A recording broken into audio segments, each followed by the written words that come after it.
It's going to be an amazing day, and God's going to do some amazing things in your life and in my life. And how many came with an expectation that He's going to do exactly that? Come on. Glitches or not, God is still God, and we're going to be talking about that this morning. Hey, if you're not aware of it, this coming Friday is our Primetimers Thanksgiving dinner. Tickets are on sale. Make sure you stop off out in the courtyard. You can pick them up. It's going to be an amazing event. They do it every year. There's lots of great food, lots of fun as well, and you're not going to want to miss that. I want to welcome you to Bonita Valley. If I haven't met you yet, my name is Mike, and it's so great to be with you here today. And before we jump into the message, I just got to tell you, I just want to say this, that I so appreciate several of you, many of you who sent me your concerns, and you felt like I was struggling last Sunday, and not because of the issue with my throat, but because the Patriots suffered their first loss. I just want you to know I feel the love. I feel the love in the room.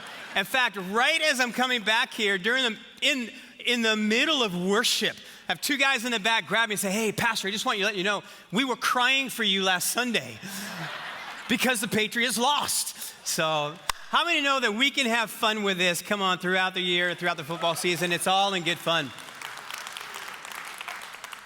Last Sunday, we kicked off a brand new 3-part series that we're in called Embracing the Unexpected.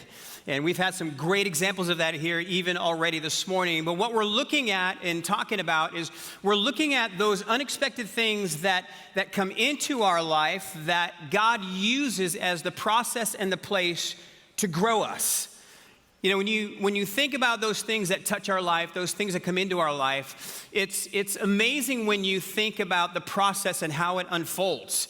The question that is driving this series is just simply this: what if all of those unexpected things that come into our life that just kind of come out of nowhere, those blindside moments, those twists and turns that we didn't anticipate and we didn't expect, what if rather than those things coming into our life and we thinking that they are meant to crush us, to crush our hopes and to crush our dreams, instead are really divine opportunities that God wants to use to grow us, to shape us, and to change us.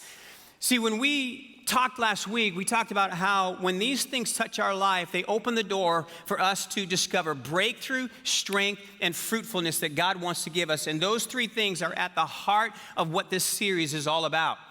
Last Sunday, we talked about, the big idea that we talked about was embracing brokenness to find breakthrough. And we looked at the story of Jacob, and we talked about 3 things that he found and 3 things that you and I have to be willing to take hold of on our journey to breakthrough as we're following after Christ. Today, the big idea that I want to talk about is embracing weakness to find strength. Everybody say that with me. Embracing weakness to find strength. Doesn't that just sound wrong? Yes, it does. It sounds wrong. Now, I listen. Just like last week, when you using the 2 words, embracing brokenness, the same thing is true here today. Embracing weakness is counterintuitive to everything we've ever learned or everything we've ever been taught. A moment ago, Pastor Jeff honored all the military, the veterans that are in the room, and this room's filled with active duty as well as those of you who have served in the past. And when you take those 2 words and you hear the words embracing weakness, I would imagine in your mind, you're thinking, man, that flies in the face of everything that you have ever been trained for. And that would be correct. If we were talking about being weak, if we were talking about being passive, if we were talking about having no courage. But that's not what I want to look at this morning. That's not what we're talking about. What I want us to see for a few minutes this morning is I want us to see that with God, one of the most courageous things that you and I can choose to do is to embrace an area of weakness in our lives so that we can find and lean into His strength. And here's the problem. Nobody likes to ever admit that there's weakness in their life. I mean, come on, let's be honest here. We do our best to cover it up. Show of hands, I want you to be honest. Come on, let's be honest in the room here today. How many of you have ever worked out in a public gym? 24-hour fitness, LA Fitness, wherever it is, a public gym. You've worked on the Nautilus machine. You've worked out, you've done your reps, you've done whatever it is that you're going to do. And before you got up from that machine, you took the pin and you lowered it a few pegs in there. See, I can tell by the laughing in the room because you know that, right? Because we don't want anybody to think that we are weak. So we want them to know that, wow, they lifted that much weight. They must be super strong. There's no weakness in that body. Nobody wants to admit weakness. And you know what else we'll do? We will even bring ourselves to the place where we suffer rather than admit weakness. Several years ago when we were pastoring in Las Vegas, Joni's mom and dad and her brother would always fly in at Christmas time. We celebrated Christmas at our house. Her mom and dad would come in from Washington, and her brother Philip would fly in from the Bay Area. Now, Philip in his younger years was full of energy. He was an entrepreneur, and how do I say this? Because he may one day see this video. He was very strongly opinionated about everything. And he could take a Christmas experience together as a family and take a simple conversation, and it just ratchets up to DEFCON 5. Come on, we all have relatives right like that, right? We do. Yeah, you're gearing up for that right now with Thanksgiving because you know who's going to be there. So he's not like that anymore. He is married. He's got 2 beautiful kids, amazing family. They live in Oregon. We're going to see them at Thanksgiving. But in his younger days, whoa. So here's what Christmas looked like in our home. On Christmas night, after the presents have been opened, after we have emerged from our food coma, what happens is it was my job to get him out of the house to give everybody a break. So I would usually take him down to the Strip. Where else you're in Las Vegas, go to the Las Vegas Strip, right? So one of the years we were there, we actually went to Caesar's Palace. They had a brand new thing, a brand new experience, a brand new ride. It was kind of like Star Tours at Disneyland. It was like a box that you go in, it closes, you sit in a seat, and it moves and shakes you while you're watching the screen. You know what I'm talking about, right? I don't do well with those. Something in my brain just switches over. I love roller coasters, love those kind of rides, but when I get in a box where there's no windows, sitting in a seat and it's dark and I'm watching the screen, man, I close. You remember the movie theater when you're watching the movies, they used to have that little roller coaster thing? I shut my eyes during that because I know how it affects me. Hey, I'm admitting weakness today. I'm okay, all right? So I knew when we got there, this was gonna be an issue. So Philip sees this and he goes, hey, it's 2 for 1. My treat, let's do this. And I went, I am not going in there because I already know it's going to ruin the rest of my day. I'm not going in there. And he looked at me and he said, what are you, a wimp? Now, how many know when a guy throws out that line, those are fighting words? So like an idiot, I took him up on his offer, went in this thing, and it was a double feature. We get in there, sit in the seat, doors close, lights go off, screen comes on. The first one is an underwater submarine race. So, I'm telling you, 20 seconds into this thing, I'm white knuckling it, beads of sweat are on my forehead, and I am going to throw up on the head of the kid that is sitting directly in front of me. The movie ends, lights come on, door opens. They give you 60 seconds to walk out before you go through the second one. I thought, well, I can't do that. I'm all in right now. Because if I do this, he's going to think I am weak and that I am a wimp, and I am not going to give him that edge. So I suck it up, right? Door closes, lights go off, screen comes on. This is now session number 2, feature number 2. This is the roller coaster one, right? So it's and then it drops down, and I'm white knuckling it, and the beads of sweat are on my forehead, and this kid in front of me has no idea what is about to rain down on his head. But somehow, miraculously, I made it through the second feature. Lights come on, doors open up, and I turn and I look at Philip, and he is white as a sheet. He looked at me and he said, I had to look at this one fixed light the entire time to keep from throwing up. Here's what he said, no exaggeration, no lie. He looked at me and he said, I wanted to get off after the first one, but I didn't want you to think that I was a wimp. So here we are, 2 grown adult men willing to suffer instead of admit any kind of weakness. And if you could have seen us, both of our heads out the windows, driving home, it's 40 degrees in Las Vegas, and we're on our way home, and we find ourselves just kind of laughing about it, and we still laugh about it today because we will do anything we can to cover up any weakness that we have in our life because nobody likes to show weakness.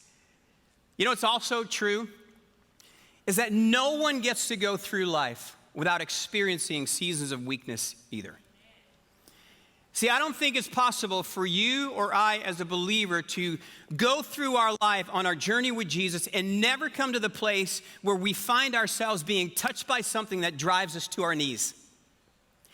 And it's those embracing the unexpected moments, it's those moments when weakness touch our lives that we realize that God's process is at work. And that he is using that weakness that has touched our life to grow our faith, to grow our trust, and to grow us in our intimacy with him through these situations that touch our life, that bring us to the place where we have no strength to handle it, we have no energy to handle it, and we are not in a place where we can do anything about it. And God wants to use those things to bring us to a place to where the only thing that we can do is to lean into his strength in the midst of our weakness. Swipe right or swipe left anywhere in your Bible, and you will come across story after story of people who came face to face with something in their life that they never expected and that they never asked for. You look at the story of Joseph, right? One of the most amazing stories in the Bible. Here's a young kid who, let's say it, he was cocky, lacked some self-awareness in how he talked about himself to his brothers, but he didn't ask to be sold off as a slave. And yet through a season of years of weakness, God took his season of weakness and turned it into an amazing strength, and which is one of the most encouraging stories that we read about in the Bible. Job didn't ask to become the poster child for being tested, but he was.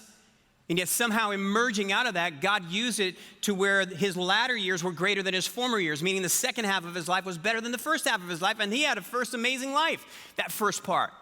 Same thing's true with David. David didn't ask to be anointed king, but yet he was. And the result of it is he would spend the better part of a decade on the run from a jealous king, hiding in caves. And his story is amazing, and we're going to touch on it here this morning in a moment. But yet when you look at each of these characters in the Bible that we read about, each one of them went through and came through something, and their faith and strength that they discovered was built on a foundation of their growing, deepening, intimate relationship with God. It was built on the foundation of faith, trust, and intimacy with God that could only be learned by going through a season of weakness. That may be your story here this morning. I realize that. We come in a room like this, it's filled with people, and we have no idea what the person 6 rows away from us is walking through or going through in their life. You may be here today and you're facing something that you didn't ask for. Something in your body you didn't expect, you didn't ask for. Something in your marriage, something in your family, something in your emotions that you're having to deal with. You didn't ask for the struggles with mental health issues that you may be struggling, or somebody that you love is struggling with. You didn't ask for that something that's in your life right now that you have no control over. And yet every place of difficulty or vulnerability that you and I come to, if we will understand this truth, that God will use it, and he always does, to show us 2 things.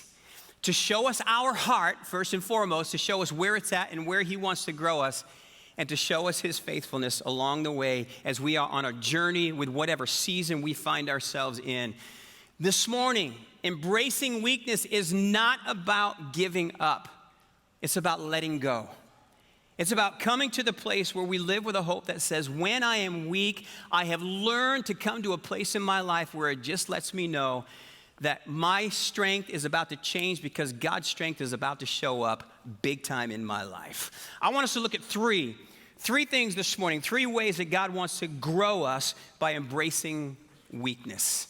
If you have your notes, you can write these things down. Embracing weakness, first of all, is how our faith is forged and formed. Embracing weakness is how our faith is both forged and formed. Have any conversation about faith in the context of the Bible, and you will find yourself either yourself bringing this verse in or somebody else bringing the verse in.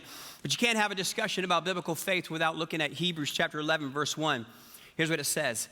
It says that faith is the what? It's the confidence that what we hope for will actually happen. It gives us, say it with me, assurance about things that we cannot see. So the writer of Hebrews is saying that there is a confidence and assurance that you and I can have in our life. We can have a confidence that what we hope for is actually going to happen.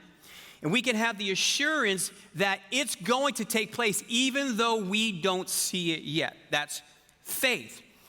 Faith is believing that God is God and that he can do what the Bible says that he can do.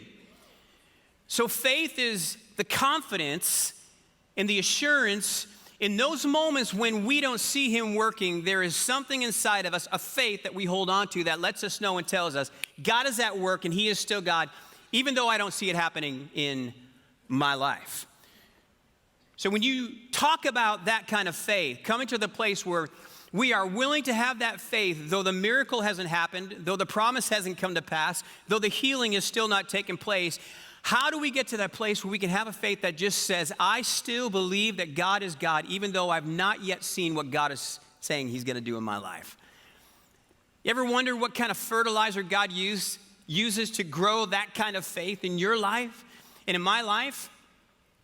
Read through Hebrews chapter 11 and you can see the clues and the hints of how God does this. You see a chapter that is what we know of as the Hall of Fame of faith. It is filled with the names and stories of amazing people who found themselves in a place where they walked through intense struggles, trials, difficulties, persecutions. They came to a place where they came face to face with seasons of weakness in their life. And they are listed as people whose faith is to be exemplified and modeled. And when we look at the stories of faith there, whether we like it, whether we accept it, or whether we believe it, faith that shifts from information, what we believe about God, to revelation, what we know in our heart to be true about God, when it shifts from information to revelation, it is always a process of being forged and formed in the fires of weakness that can bring you and I to the place where it is no longer about what I know in my head. It's everything that's what's going on in my heart. That I believe that God is God and my faith in God is real. There's a shift that has to take place where it moves from just what we know about him to what we believe to be true about him. But there's a process for that. There's a way that God grows us. Peter lays out for us in a very familiar analogy. In 1 Peter chapter 1, verse 6, he says this. Speaking of faith being tested, Peter wrote, so be truly glad. There is wonderful joy ahead. He's talking about being tested, and he starts off with those words. And I know they're kind of feel a little comical at times, but yet what I love about that is he's saying, hey, what you're going through right now, I just want you to know there's hope. Hope is coming. Hope is on the way. Even though you may endure many trials for a little while, these trials will show that your faith is what it is, genuine. It is being tested as fire tests and purifies gold. Through your faith, though your faith is far more precious than mere gold, so that when your faith, say it with me, remains strong. He wants us to have a growing faith, a strong faith, so that no matter how many trials we go through many trials, it will bring you much praise and glory and honor on the day when Jesus Christ is revealed to the whole world. Peter is saying, listen, your faith is tested and purified in the fire, in the furnace of affliction, in the place of pain, in the season of weakness you find in. That's where God has heated up the furnace, and he is dropping you in there not to hurt you, but to grow you and to strengthen you. It's how our faith grows. That image that was just up there a moment ago, do you know that when the melting, put that image back up there, the melting point for gold, do you know is just under 2,000 degrees? And when they take gold and they drop it into a kiln, into a furnace, into a crucible, and it melted. It's almost 2,000 degrees to do that. And you think about the process. It is an intense process with intense heat, and the whole reason that it is being done is to bring the impurities to the surface so those can be scooped out so that what remains is pure gold. And what Peter's telling us is that that's how God processes our faith. Peter's showing us here just this picture of how God uses trials, he uses tests, he uses sickness, he uses pain, he uses seasons of weakness to separate our faith from information to revelation, so that no matter what season of life we find ourselves in, we always come back to what we know to be true about God. It's a great example of this that is found in 1 Samuel chapter 30. It's a story when David found himself facing one of the weakest moments of his life. Before he was king, and we know the story of David, before he was king, he was on the run for several years, running from a jealous King Saul. And there was a period of time where he hid among the Philistines. You know, we know Klingons of the Old Testament, we get it. They're the arch enemy of the Israelites. And he hid among them, and one of the reasons why is because he knew that Saul would never go looking for him there. But the Bible tells us in 1 Samuel 30 that there was a day when he and his men were on their way back to the village where they lived, Ziklag. And when you pick up the story, you see as it unfolds where it's described as the Amalekite Raiders. No connection, no association to the soon-to-be Las Vegas Raiders. Just want to throw that out there. Any Raider fans in the room? And by the way, your stadium that they're going to have in Vegas is going to be amazing. Just throwing out a little Raider love there right now. The Amalekite Raiders, the Bible says, burned the town down and carried off everything and everyone that David and his men loved. As you can imagine, when they came to the smoldering ruins and everyone that they loved and everything was gone, they were filled with distraught and grief. And yet what happened is grief gave way to anger as David's men now blamed him. And watch what happens when you pick it up in verse 6. It says that David was now in great danger because all his men were very bitter about losing their sons and daughters. And they began to talk of stoning him. Oh, watch this right here. But David found his strength in the Lord his God. His men are angry. They're filled with grief. They want to kill him for what's taken place. They're blaming him. And yet David went to what he knew to be true. He found his strength in the Lord. In other words, in one of the weakest moments of his life, the only thing that David could do when it seemed like everything was lost and his men were about to kill him is he had to go back, not to what he knew about God, but what he believed to be true about God.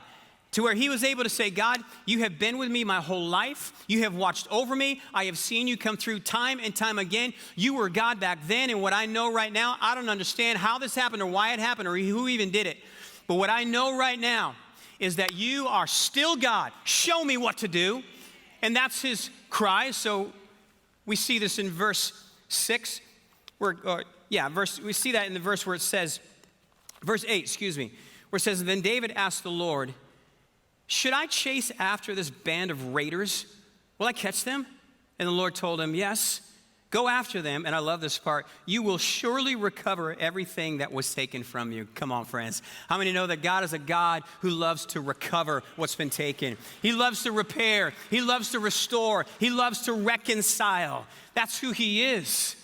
So when you see faith emerge out of this story, we see it in David's life. Faith, your faith, my faith, is forged not in the mountaintop experiences. It's forged in the furnace of affliction. It's forged in those moments when the fire of weakness is touching our life so that we can come to the place where we are able to say, when I am weak, God is still God.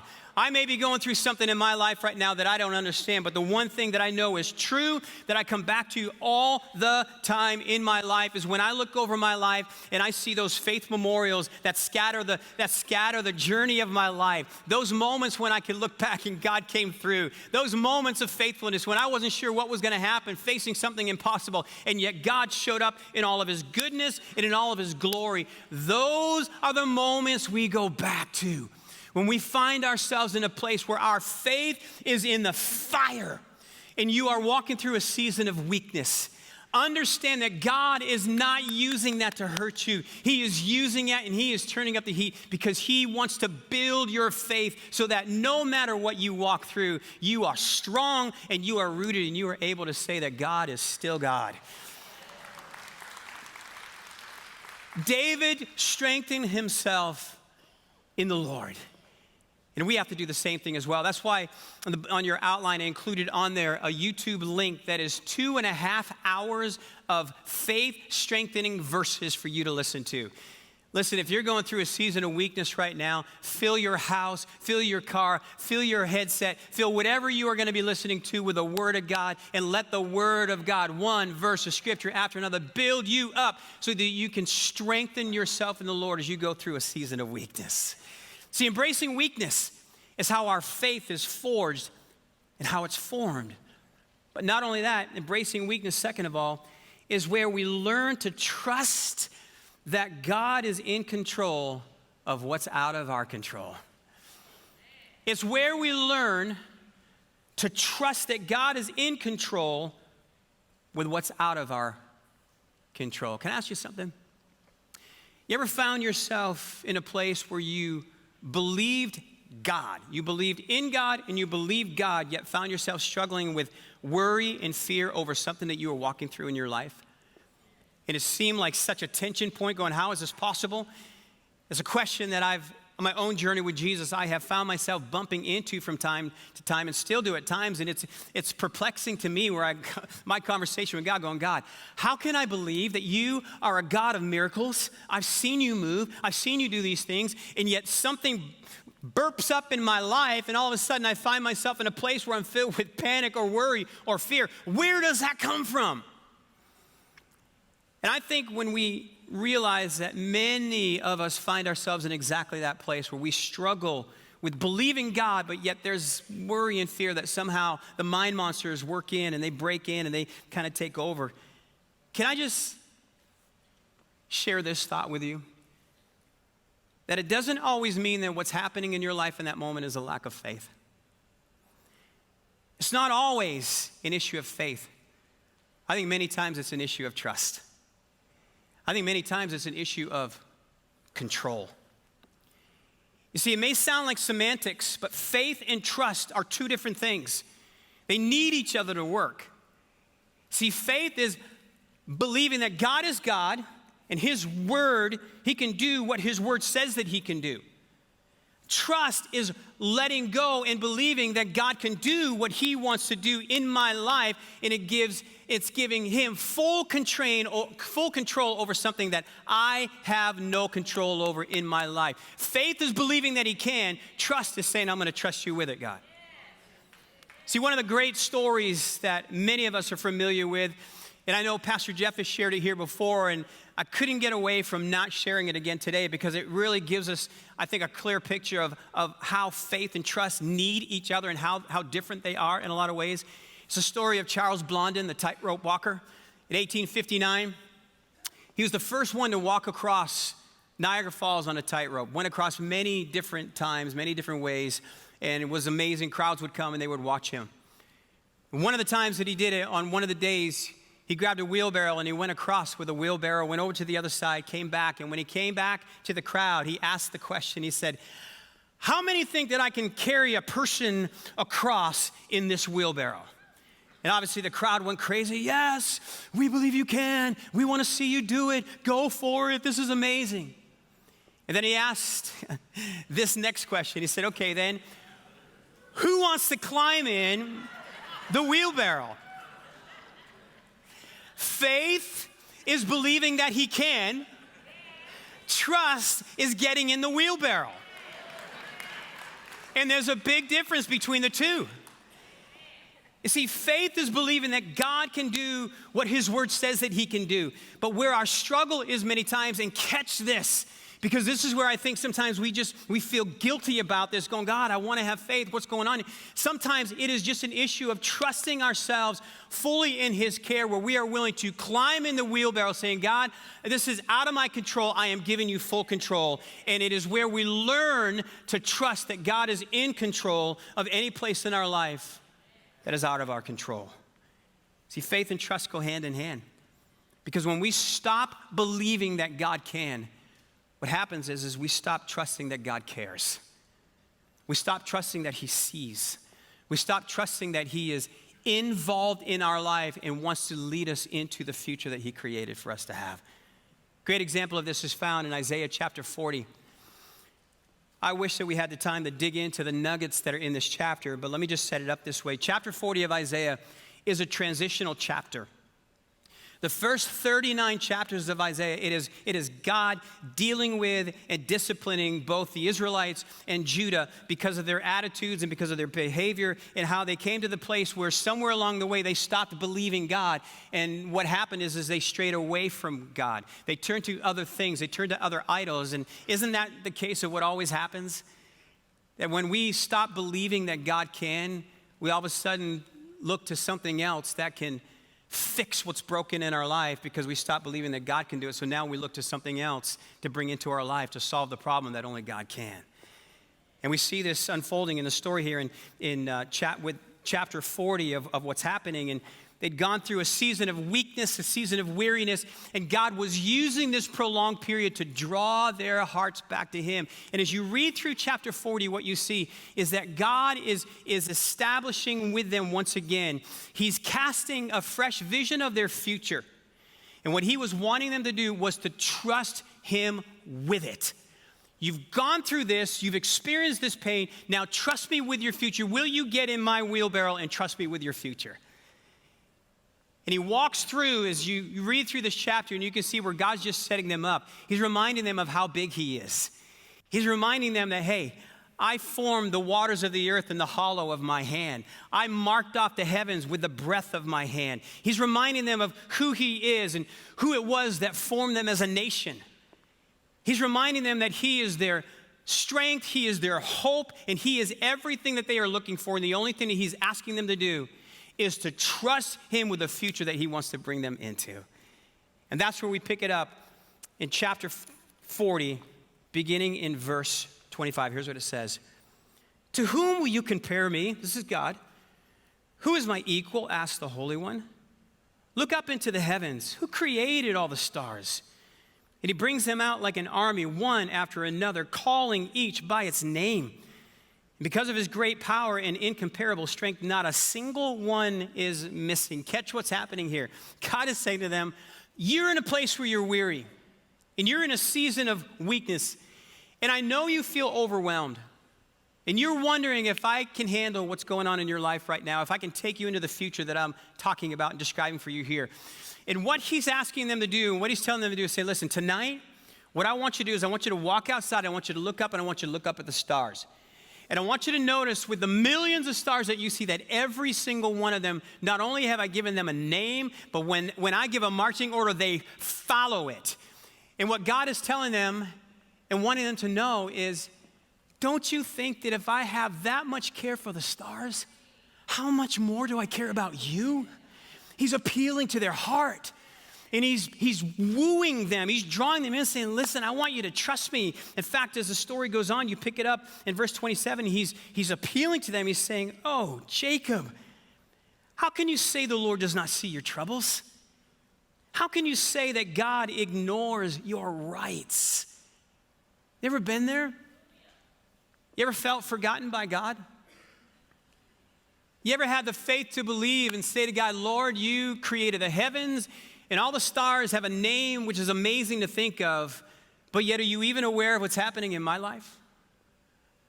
Are you aware of the troubles that are unfolding in my marriage, in my family, in my body? Are you aware of the emotional pain that I'm carrying right now? Do you even understand the pain of loneliness that I carry with me every single day? God, do you know? You see, we may find ourselves in a place where we feel overwhelmed or we feel weary and we feel weak. And we may be in a place where we don't understand God's ways all the time, but it doesn't mean he doesn't care. And that's what he's walking through here. Verse 28, he goes on, he says, have you never heard? Have you never understood? The Lord is the everlasting God, the creator of the earth. He never grows weak or weary.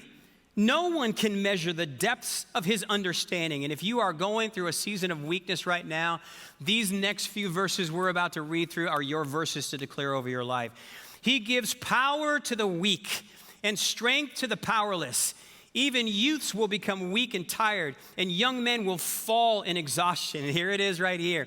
But those who, say it with me, those who trust in the Lord will find new strength. He's saying, you will find new strength, and not only that, they will soar high on the wings like eagles. They will run and not grow weary. They will walk and not faint. Cue the worship song and start singing it right now. His promise to you and his promise to me is the same promise he was giving to his people back then. That he's wanting us to trust him with our whole life, not just with our salvation in eternity. He wants us to trust him with the right now moments of our life so that we can discover a strength that is ours in the midst of weakness that is unfolding in our life. But it only comes when we're willing to embrace weakness that's unfolding, weakness that's in our life, that we are able to discover the strength that he wants to give us in place of it. If you're a sports fan, you probably are familiar with the name Ernie Johnson. He's an amazing believer. He's a sportscaster for TNT, strong follower of God, lover of God, gave his life to Christ, and his family has their own story and their own journey. Back in the 2000s, I can't remember what year it was, when Vegas hosted the NBA All-Star Game. One of the mornings there, on that Saturday morning, they had an athlete's breakfast that I was able to attend with my son, and Ernie was the featured speaker that day, and his story and his testimony is just amazing. He shares from his testimony how one of their sons, their young son at the time, was diagnosed with muscular dystrophy. And what's interesting is that the weaker his body got to where he had to be placed in a wheelchair, the greater and stronger their faith became as a family, as a husband, as a wife. Sometime after that, he was diagnosed with non-Hodgkin's lymphoma. And now he found himself not only dealing with an issue with his son, now he found himself with his own body having to walk through a season of cancer that never imagined. You talk about embracing the unexpected. And they walked through that. And as his body grew weaker, his faith in God grew stronger. And he was sharing with his pastor back in Georgia one day what God was teaching him about trusting him. He said, one of the things that God's showing me is that it's not about trusting God with and fill in the blank. Trusting God and draw a line and fill in the blank with whatever you want to fill in.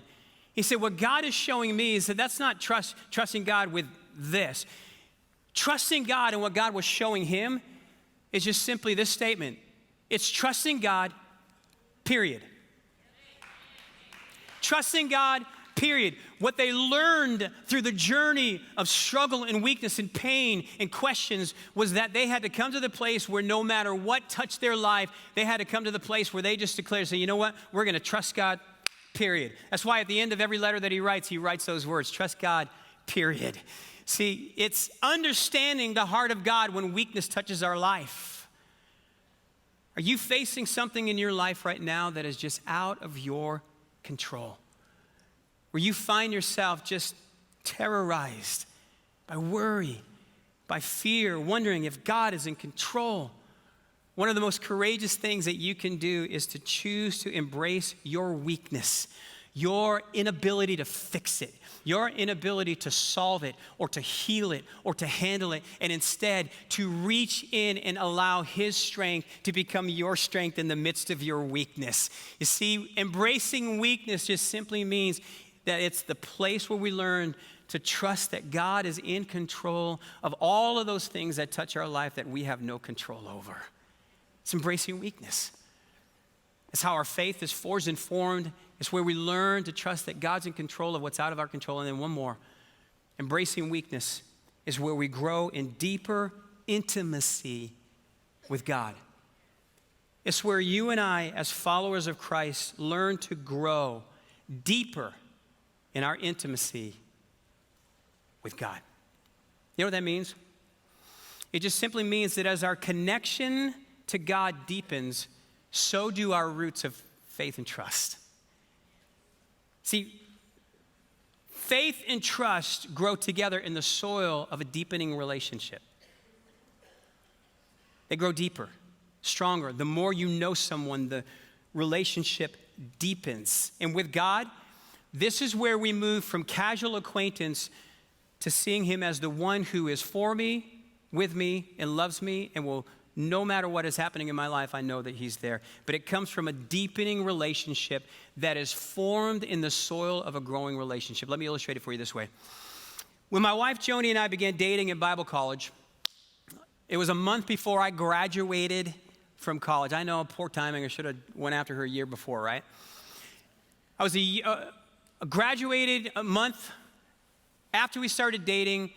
We both traveled with a ministry team for the summer. I went to become a youth pastor, and she finished school. She was at school continuing on there.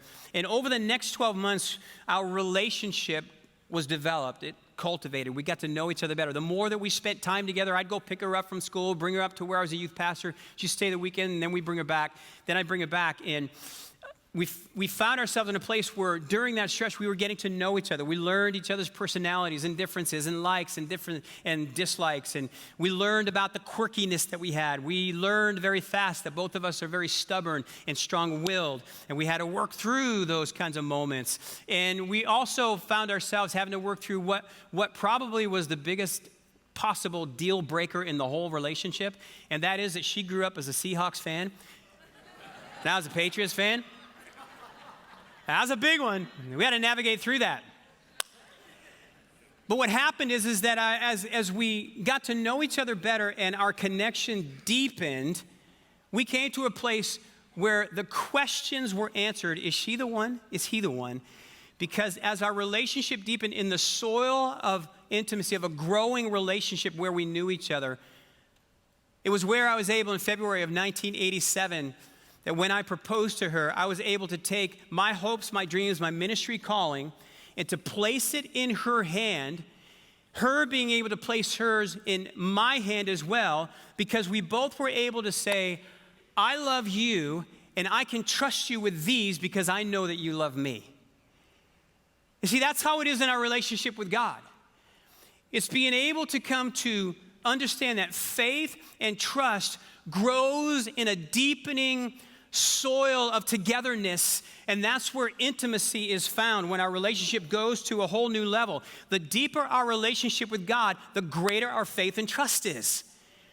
And the reason why that matters is because all of us will find ourselves coming to those my grace is and even though moments of our life. So the Apostle Paul found himself facing something that he had no control over and he couldn't change. And you look at 2 Corinthians chapter 12, and you see these verses of scripture where the Apostle Paul is having to navigate through the answer that God was giving him.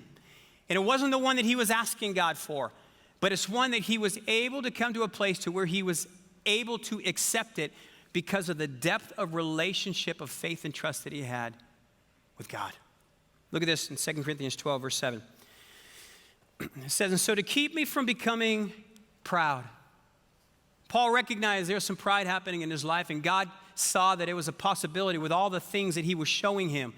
So Paul recognized that there was a process that God was using to grow him in that area. And that process Paul described was, I was given a thorn in my flesh, a messenger from Satan to torment me and to keep me from becoming proud. 3 different times I begged the Lord to take it away. And each time he said to me, my grace is all you need. My power works best in weakness. So now I am glad to boast about my weaknesses, to embrace my weaknesses so that the power of Christ can work through me. That's why I take pleasure in my weakness and in the insults and hardships and persecutions and troubles that I suffer for Christ. For when I am weak, then I am strong, Paul is saying. Can I ask you a question? How was Paul able to come to a place in his life where he was willing to embrace weakness and find strength? It's only because he was able to discover through every painful, every difficult, every trial, every moment of hunger, every moment of pain, when he was betrayed by people closest to him, people who tried to kill him, when he was shipwrecked, people when he found himself in a place where he was stoned and left for dead. It was all of those experiences that we read in Philippians chapter 4, where Paul was able to come to the place where he said, I have learned to be content with whatever's happening in my life and whatever I have.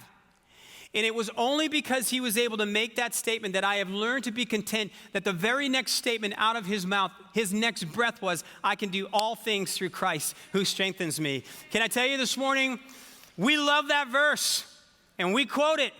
I can do all things through Christ who strengthens me.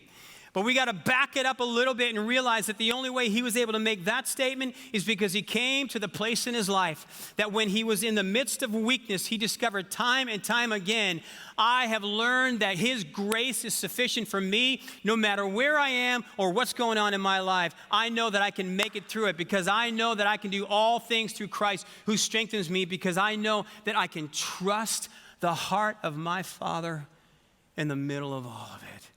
It's those my grace is moments of our life that we come to. But David experienced that as well. Only his moments were not the my grace is moments. His were the even though moments. You know, we love the story of David because I think we can identify with so many of the seasons of weakness that he found himself going through. When he was betrayed by people closest to him, running for his life, hiding in a cave, being surrounded by some pretty jacked up men that had their own issues, being in a place in his life where he was hungry and he struggled.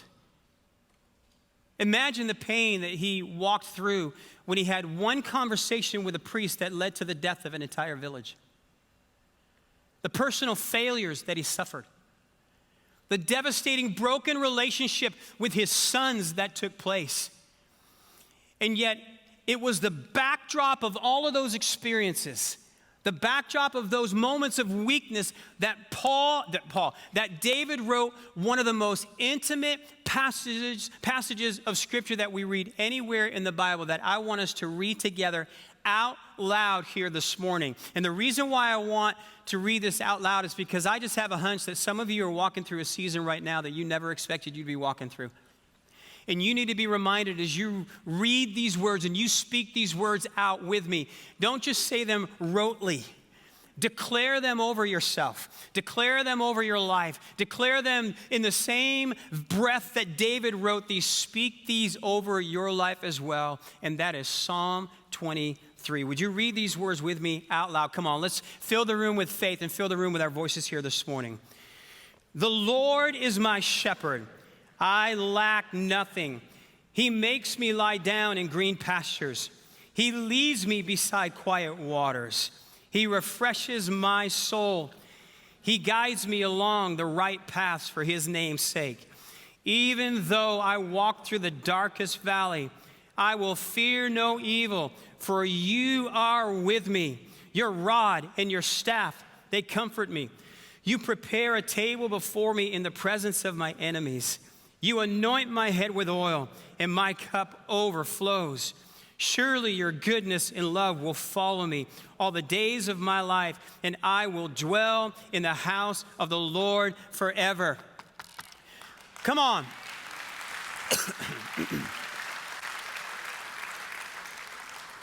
What David has written there was born out of the pain that he has suffered and walked through with the seasons of weakness in his own life, where he was able to describe not just the relationship with his shepherd. When he says those words, the Lord is my shepherd, there is intimacy in these words. There is a depth of relationship in his words. There is trust and there is faith and there is a deepening relationship that he has with his Savior that he looks at as his shepherd. And it's an intimate place where he wrote those words. Even though I walk through the darkest valley, even though I walk through the valley of the shadow of death, I will not fear. Why? Because I know God is with me. Even though I walk through something that I never thought I'd have to walk through, I know, God, you are there. Even though I face the impossible, I know that you are there. Even though my heart is breaking, even though my body is hurting, I am coming to the place where I just realize in my life, even though that's happening, I just know, God, you are with me right now because that's who he is. Are you facing something in your life right now that is taking your faith to the edge of what you believe about God? See, embracing weakness is you and I coming to that place where we realize that it's where our relationship with God deepens from what we know about him to a place of intimacy in our life. If you're walking through a season of weakness right now, can I just encourage you to let whatever it is that you're facing, whatever it is that you're walking through, whatever that thing is that you have no control over, let it drive you to the one who loves you, who is for you, and who is with you every step of the way. And that's your shepherd. That's God. Embracing weakness is how we find strength. See, when we embrace weakness, we understand that that's how our faith is forged and formed. Man, if you're in the fire in the furnace right now, it's not because God's against you or he's wanting to hurt you. It's because he loves you. And he's wanting to strengthen your faith right now that can take you through anything. He's taking you deeper. Embracing weakness is when you and I learn to trust that God is in control of those things that we have no control over. It's the willingness to say, yeah, I'll get in your wheelbarrow, God, moment. And embracing weakness is where our relationship with God goes to a deeper place of intimacy. Listen, life doesn't unfold in a straight line. It is filled with twists and turns, and sometimes curves and sometimes chaos. And when that happens, when the unexpected touches our life, just remember that embracing the unexpected is the process and the place that God is using to grow you and to grow me as well. Would you stand with me this morning? I want to pray over you before we go.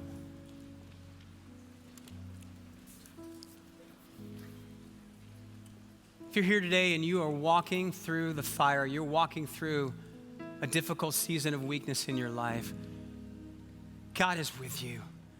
He is right there with you every step of the way. It may not seem like it, but that's where he's taking your faith and your trust to a deeper place of intimacy with him. So Father, right here this morning in this place, God, I thank you for every person that is here.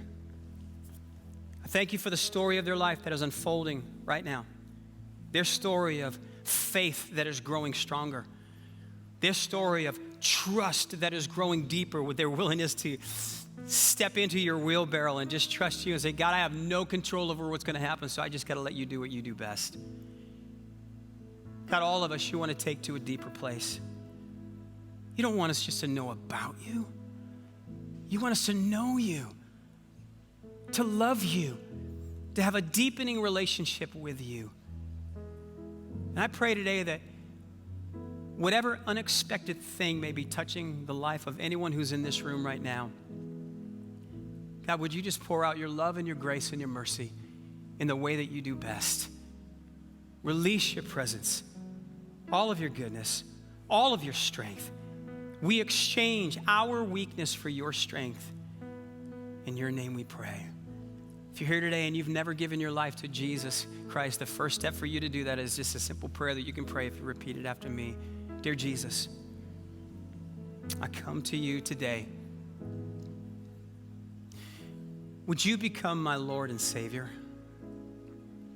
I admit that I am a sinner. My life is broken. My only hope is you. I confess my need of you today, and I invite you in. Become my Lord, become my Savior, become the shepherd of my soul. All my life. It's in your name, Jesus, that I pray. Amen. Now, before you go, we have a special gift we want to give you. Our prayer partners and pastors are down here at the front. If you've given your life to Christ, we want to be able to give you this gift and to pray with you. If you're walking through a season of weakness, we got people that will pray with you down here at the front. If this is your first Sunday, welcome to Bonita Valley. Make sure you stop off at Guest Central. Make sure you go out and buy your tickets out there for the Christmas brunch that's happening, but then also for the prime timers as well. God bless you. Have an amazing week.